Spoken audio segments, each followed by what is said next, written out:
दोस्तों बिहार में चुनाव होने वाला है और सबसे मेन चीज सभी लोग सोच रहे हैं कि बिहार में इस बार जो चुनाव होने वाला है, इस बार भाजपा की सरकार ना बन के कांग्रेस की सरकार बनेगी। लेकिन टाइम्स नाउ की जेवीसी जो ओपिनियन पोल सामने आया है उसको सभी ने सुन करके सबको हिला करके रख दिया है। ओपिनियन पोल कुछ और ही बोल रही है और कांग्रेस कुछ और ही बोल रही है, बीजेपी कुछ और ही बोल रही है।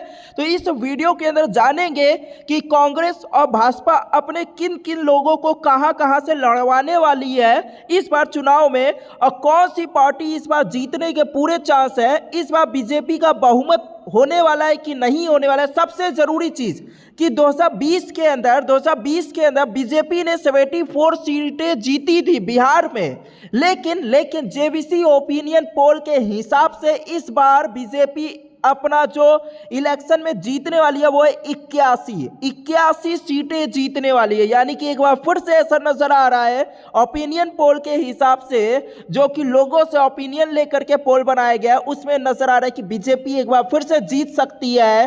और जेडीयू जबकि जेडीयू जो कि नीतीश कुमार जो कि इस समय मुख्यमंत्री है, उनकी जो सरकार है उन्होंने 2020 में 43 सीटें जीती थी, लेकिन वो इस बार कम होकर के ओपिनियन पोल के हिसाब से सिर्फ और सिर्फ 31 जीतने के नजर आ रहे हैं। यानी कि इस बार जेडीयू के जीतने के चांस पिछले बार से काफी कम नजर आ रहे हैं। कांग्रेस के देखे जाए तो 2020 में कांग्रेस ने 19 सीटें जीती, लेकिन इनके हिसाब से जेडीवीसी के ओपिनियन पोल के हिसाब से इस बार कांग्रेस का हाल और भी बुरा होने वाला है और कांग्रेस इस बार सिर्फ और सिर्फ 10 सीटें जीतने के पूरे चांस रहेंगे।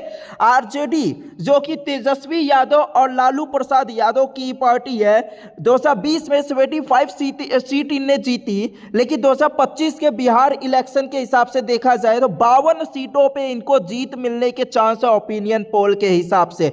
ये चीजें आपको स्क्रीन पे सामने नजर आएंगी, जहां पे आपको स्क्रीन पे सारी चीजें क्लियर नजर आएंगी। और उसके अलावा जन स्वराज पार्टी 2020 में एक भी नहीं जीते, लेकिन जेवीसी ओपिनियन पोल के हिसाब से इस बार 2 जीतने वाली है सीटें। एआईएम जो कि 2020 में 5 सीट जीती और इस बार चांस है कि 3 ही सीट जीतने वाली है।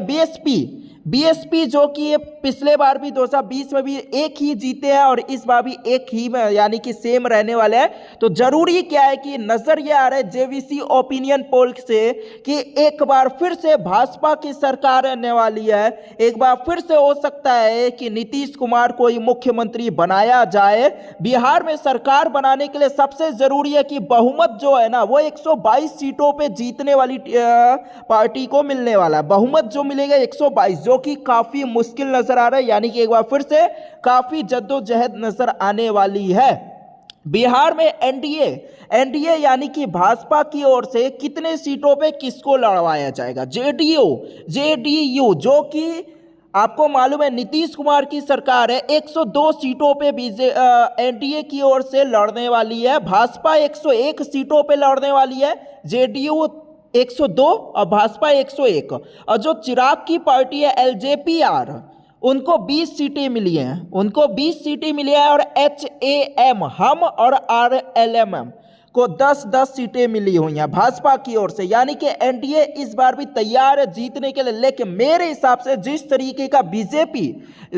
तरीके का रैली चल रही है बिहार के अंदर, कांग्रेस की ओर से, राहुल गांधी की ओर से वोट चोरी के ऊपर, मेरे हिसाब से ये जो ओपिनियन पोल आया है यह पूरी तरीके से मेरे हिसाब से ओपिनियन पोल सही नजर नहीं आ रहे हैं। मेरे हिसाब से इस बार बिहार में काफी बराबरी की टक्कर देखने को मिलेगी और चांस ये भी है कि कांग्रेस की सरकार वहां पे बनने के पूरे चांस नजर आ रहे हैं, जैसे आसार नजर आ रहे हैं।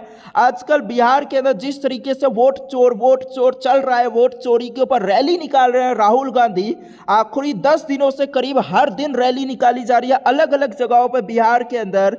तो उस हिसाब से देखा जाए तो ओपिनियन पोल मेरे हिसाब से अभी चेंज होते हुए नजर आएंगे। लेकिन अभी जो जेवीसी ओपिनियन पोल आया उसके हिसाब से साफ नजर आ रहा है कि बीजेपी का भी पलड़ा काफी भारी है कांग्रेस के हिसाब से।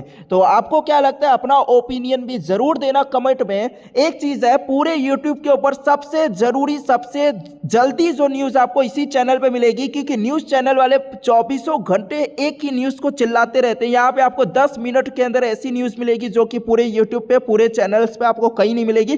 चैनल को सब्सक्राइब करके रख लो, यहीं पे सबसे जरूरी, कम समय में सबसे अच्छी न्यूज मिलने वाली है।